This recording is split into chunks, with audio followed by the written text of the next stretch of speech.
before we were in Maryland, we would need to pass through Pennsylvania and New York to get to Canada, about an 800-mile journey. We crept off the plantation, hearts pumping into the dark. We needed to get as far away from the plantation as possible, for when the sun rose and those who stayed behind set off into the fields for another day of labor, we would be missing, and the hunting for us would begin. Mr. Simon had told us that the first week and a half of the journey would be the most brutal, and that we had to get through Maryland and Pennsylvania with little to no stops. We moved swiftly, as these were some of the most critical hours of the journey, running as fast and as quietly as we could among the trees, feet stomping into the dirt.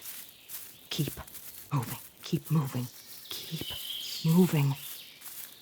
It had been about 5 hours since we set off, and I could see the sun trying to peek through above us. We came across a river, and Solomon explained that we would have to wade through it. Mr. Simon also said that it would help to make anyone looking for us lose our trail.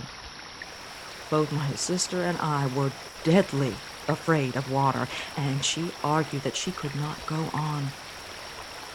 Even though I was afraid, I knew we had to move along. We had no option to go back. With tears rolling down her cheeks, she finally began to walk, with me following right behind her. As the water began to get deeper, I thought I would drown in the depths of the water, but I kept moving. At the deepest part of the river, the water touched my mouth, but I kept moving. Once we crossed the river, we were relieved. I continued, hoping to be out of Maryland in the next day or two. We were about 10 miles from Pennsylvania when we heard dogs barking. Mr. Simon told us to run fast and never look back.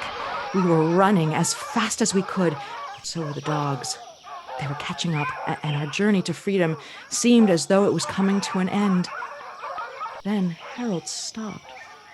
I turned and looked him right in his eyes, and he yelled, "Keep going!" He began running in another direction and making a lot of noise to get the dogs to follow him.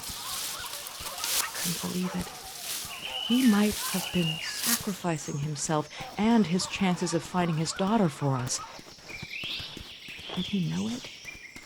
If he did, I would be forever grateful.